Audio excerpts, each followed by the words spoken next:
This is a little rapid fire overview of EGR systems now. EGR is something that we've fought with off and on for years when I was at the dealership. When they first started coming out in the early 70s, a lot of the mechanics didn't like them. I'll tell you a little story here. Let's say this guy goes to, he's tinkering with his car in the backyard. Let's say it's like a 75, 74 Chevy Impala, you know, with a 350 in it. So, whatever it is. So he's tinkering with it. People like to turn screws and make things happen. And so he idles it up a little bit. And so he's driving around later on after he's feeling all full of himself because he's worked on his car and he's cleaned it up and he's, you know, made a little carburetor adjustment on it. So he notices it idling a little bit rough. And so he takes it to his buddy that knows a little more than he does. And the guy unplugs the EGR valve and it idles smooth. And he goes, oh, that's that EGR valve. I'll just put a BB in that vacuum line. So he plugs the BB in the vacuum line back on there. And so now EGR is not flowing. And so it's causing the combustion chamber to run hotter. And the guy's noticing a labor knock. So he says, well, I think I'll go over here and go back to the guy. And I says, yeah, when it labor knocks, you just retard the timing a little bit. So he retards the timing a little bit. And now all of a sudden his power is gone somewhat and he's got crappy gas mileage, worse than he ever had. So then finally he decides, because he's so disgusted with it, he takes it and sells it to a guy that happens to be a accomplished technician that knows what he's doing. And the guy says, why has this thing got such, it runs like a dog? And so he checks the timing and he goes, oh, the timing is, you know. And so he pulls the timing back around where it's supposed to be, gets that all set up and everything. And then he says, now I'm noticing a ping. What's up with that? I wonder if the EGR valve's working. And he finds the BB in the hose. He says, who did that? So he takes the BB out, puts it back on there, and now it's idling rough. And he goes, why is the EGR getting vacuum when the engine's idling? Oh, somebody has idled it up and it's getting a little ported vacuum. See what I mean? So he goes back and undoes everything that this guy did when he first turned that screw. See what I mean? I mean, EGR is not a bad thing, but one way or another. What's EGR? Exhaust gas recirculation takes less than 5% of the exhaust gas flow, which is inert, won't burn, pipes it into the intake stream so the combustion chamber doesn't burn hotter than 2,500 degrees. We don't want the combustion chamber temperature over 2,500 because it locks oxygen and nitrogen together. We talked about that a little bit before. This is kind of an overview of the way it works. You know, you're bringing some exhaust pressure into there, and that EGR valve opens and feeds it back into the stream. Now, I've given you other illustrations of this before. One of the reasons I'm telling you this over and over again, so you'll burn it in, you'll know what it's talking about, you'll understand it. I just tell you once. That's like somebody saying, I've already done that worksheet. Yeah, when you tell them to go back and set up the dial indicator, they put it on the end of the CV axle, you know, the fast grips, you know. I mean, I'm thinking, please. Somebody did that over at that other place I teach in the morning. I said, you've done this worksheet? Yeah, then you can show me how to set up this dial indicator. And the student put the vice grips on the end of the CV axle. You know, you're going to turn the rotor, the whole shooting match is going to turn together, please, you know. All right, so basic EGR operation, you got vacuum to open the valve, you got atmospheric pressure coming in here. And so when you reduce the pressure above the diaphragm, you know, there's a spring obviously here. And it's going to raise that up, it's going to open this up, and exhaust from the manifold is going to go into the mix, into the intake stream. They always put the EGR valve really close behind the throttle plate. Usually, there's some other ways they can do it, but usually it's right behind the throttle plate.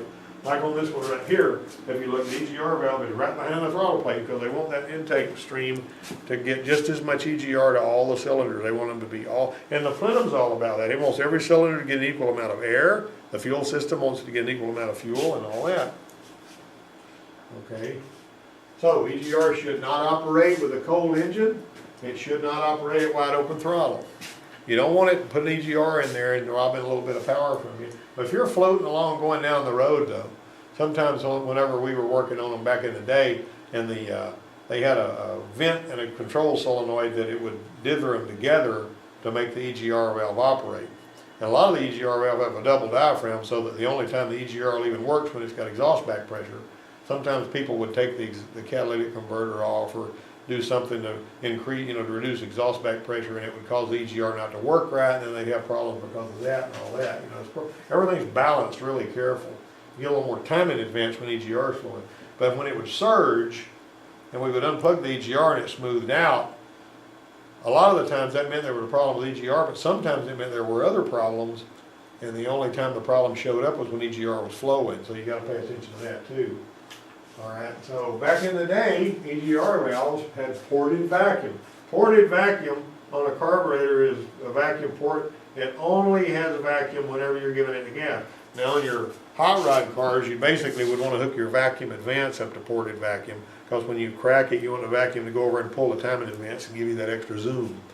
Now Chevrolet, back in the late 70s, what they did, because of the fact that cars had a tendency to ping, you know, with this unleaded gas and all, they actually ran the vacuum on the factory. They would run it over their manifold vacuum to the distributor, so when you gave it the gas, it would retard the timing a little bit. And if you repiped that and hooked it up to a ported vacuum port, so the people say, "My goodness, my car's never run this good," you know. You used to see that every now and then. But anyway, there was a thermal vacuum switch, and what they would do is, well, there's this coolant flowing through here, and when that thermal vacuum switch was closed, it wouldn't let the EGR operate until the coolant was warm. You see how that would work? That's not complicated. You've probably seen them switches that look like that on cars, and occasionally they'll have on the side of the breather. A lot of the stuff I used to do when I was at the dealer, whenever the cars had carburetors on them, you know, that pipe that goes down to the stove on the manifold that come off the snorkel of the breather, a lot of people thought that was a bunch of junk, they just throw it away and all. But what that would do, you had a little door that would open up so that it couldn't get air anywhere except from on the breather. Asian cars with PCM control had an EGR temperature sensor. You'll see that. That is a feedback mechanism so that it will know if the EGR is flowing or not. So the EGR would be controlled by the solenoid, which was driven by the PCM. That would open that, and then it would let this exhaust flow through here. And if this got hot, it would know that the EGR was flowing. It's a feedback thing. My watch is an open loop system. It doesn't know if it's right or wrong. That's a Timex Expedition. That thermostat's closed loop. It measures the temperature and turns the AC off and on to balance the temperature for whatever the thermostat's on. Well, this is what this is. This is basically a closed loop. See, this is paying attention to that and then operating. See that loop? See that closed loop? That's what a closed loop is. Understand what a closed loop is. Now, this is a DPFE sensor on Ford, and delta pressure feedback EGR, and that's this thing right here. And so you basically have a little orifice right here. Now, over here somewhere, I used to have an orifice, a tube that somebody had cut, that you could look in there and see that orifice. It was an EGR tube. I don't know where it is now. But long and the short of it is, it's an orifice in there. Now, I'll tell you what happens when you got pressure flowing through an orifice. What happens to the pressure here when you got an orifice here? It goes up and down, and this pressure goes down. You know how when you put your thumb over the end of the garden hose, you feel the hose get tight? Think about that. Okay, so you go over here, that one there sends a feedback signal to PCM. The metal sensors like that, you're going to see about 0.6 of a volt at rest on those. If you back probe that third wire, that wire that's the brown one with whatever color strap it is, you know, you've got the gray-red is the signal return on the Fords, and the brown-white is the reference voltage, but the third wire would be the one that's going to give you the signal that the engine controller uses. And so if you back probe that and you see something that's above 0.6 of a volt on one of these metal sensors, then the sensor's bad, and that'll throw you a P0401. If you see the plastic sensors, they typically run about 1 volt. So they're not the same. The metal ones and the plastic ones are slightly different. But that's a very common problem that happens with EGR, and there's other trouble that I'll tell you about in a minute. Electric linear is very common. You see those on Dodges, you see them on Chevys, you see them on 6-liter powerstroke diesels. A lot of them use those. And basically what you got is you got 5 wires. So you notice here's a potentiometer, and you're basically going to have sensor ground position and a 5-volt reference coming in here. And as the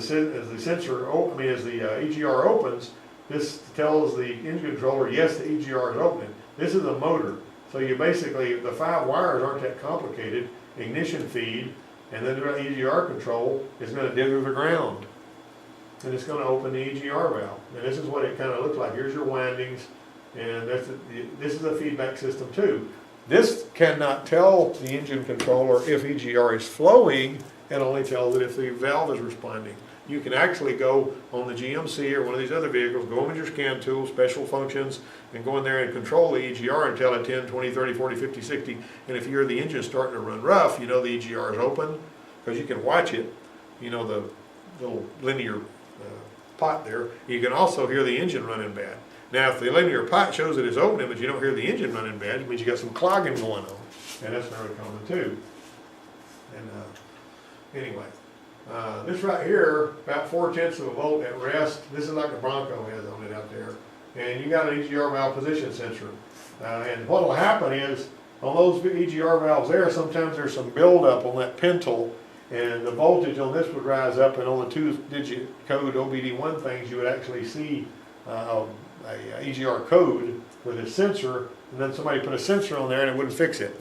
Well, what I always do is measure the voltage, and if I saw more than 4/10 of a volt on a white sensor, then I would know that the EGR valve was going to need to be replaced. But what some of the people would do is they take that sensor and grind a little bit off of it, you know, so that the voltage would be lower, because the more you push that pedal in, the higher the voltage would go.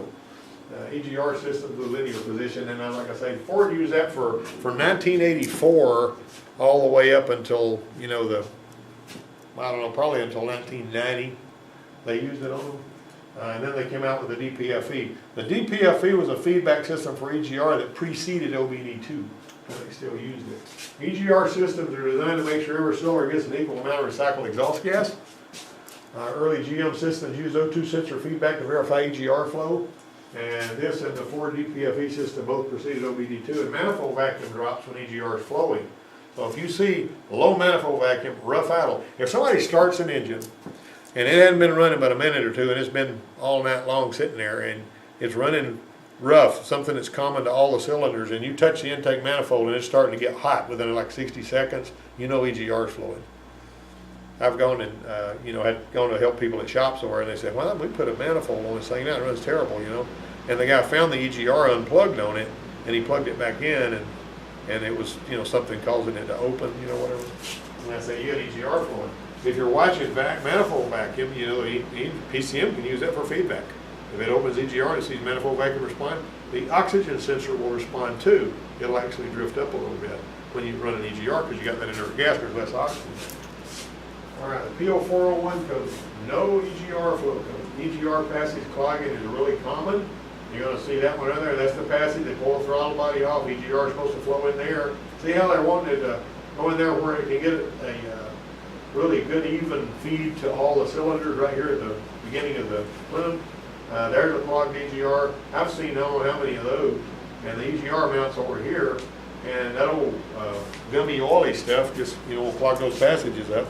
Happens on just about everybody's parts. It's very common. Now, when you're chasing a P0401, you use a scan tool or a handheld vacuum pump to open the EGR valve. Should make it run rough. If it doesn't, then you know it's probably clogged or the EGR is stuck. Watch the valve position on the electronic one to make sure the valve opens. If the EGR flow is normal, look for a feedback sensor problem. That ain't really complicated. All right, this is how it's piped and wired. There's your PCM reading.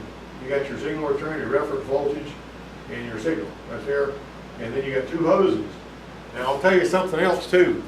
If one of those hoses, those sensors are plastic, the manifold is plastic on a lot of these vehicles. If one of those hoses managed to get compromised, you got exhaust gas coming right out of that hose that was going to that DPFE sensor. And I've actually seen it burn a hole that big around in the bottom of a plastic manifold, because that hose come loose and was laying over there, you know, or somebody forgot to plug it in. So they sell these silicone hoses. You don't use a regular hose on that. These silicone hoses they sell for DPFE is over the parts house. I got a set in here that I keep on hand. And there's your little orifice, see? So you basically are going to be looking, this right here is going to go up. There is even a code you can get that somebody typed an algorithm. If you hook those hoses up backwards, they're two different sizes. But if you hook them up backwards, and some people can do that because that hose is sort of soft, the engine controller will throw you a code that says the hoses are hooked up to the DPFE backwards. That was something that came out later. Now, this is what it looked like on this engine here. There's your EGR valve right there. Do not confuse that with a fuel pressure regulator.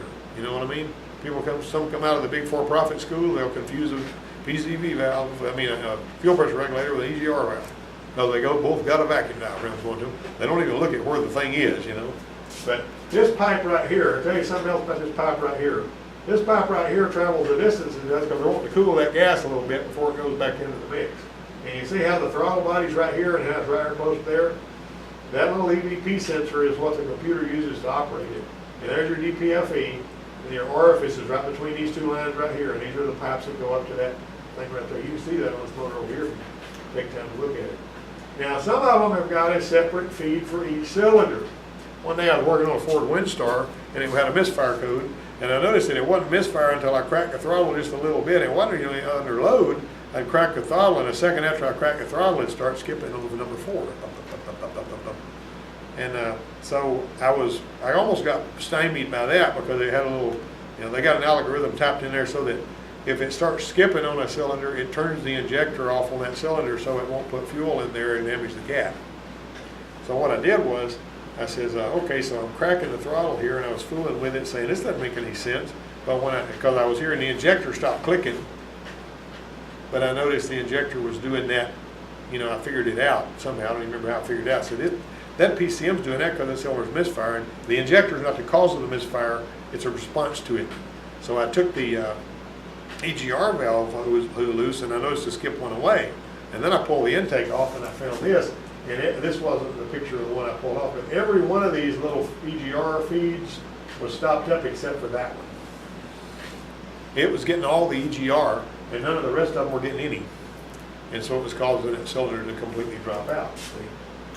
All right, some systems feed each cylinder separately. There's a guy that was in here a few years back, Jesse, and he says, my mama's truck surges when I go down the road. It's a Nissan Frontier. And I said, well, let's drive it. So we drove it.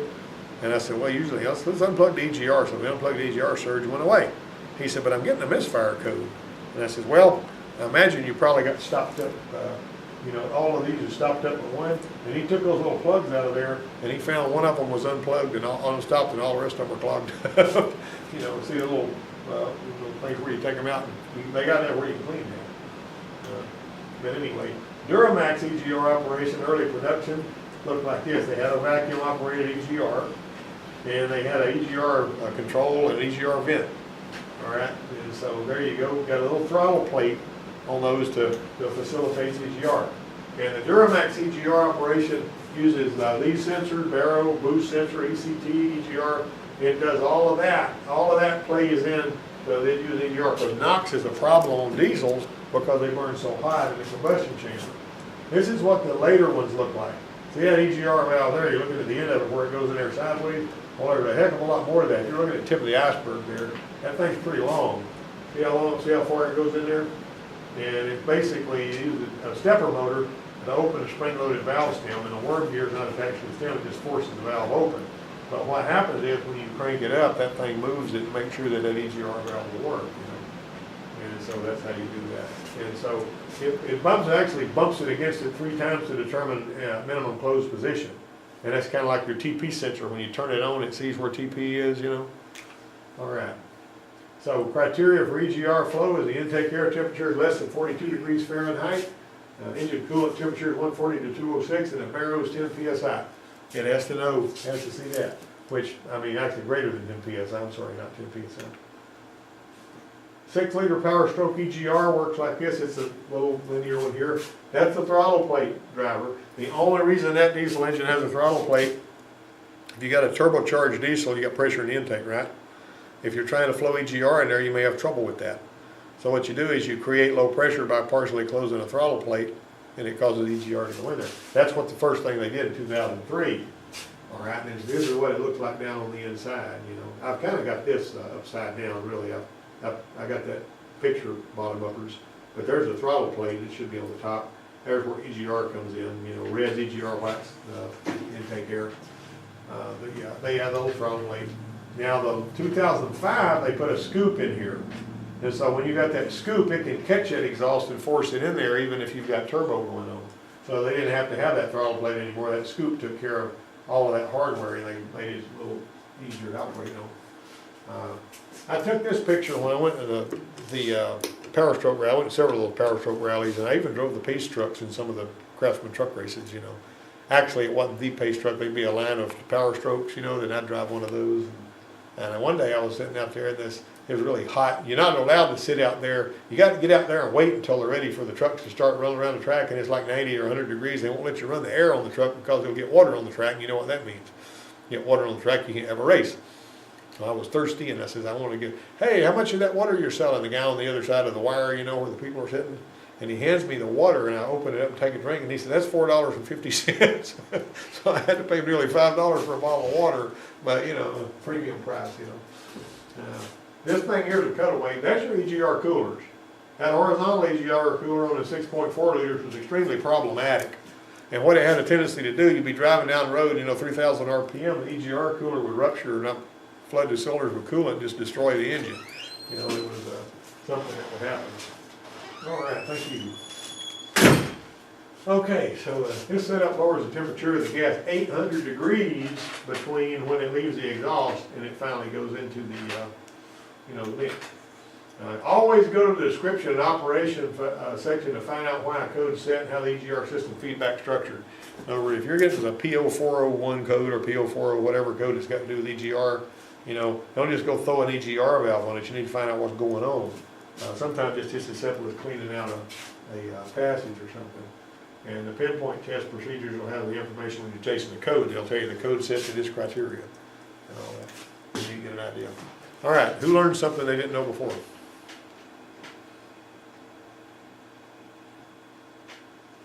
Did I see a bunch of hands? Raise your hand if you learned something you didn't know before. Really? All right. We got some honest people in here.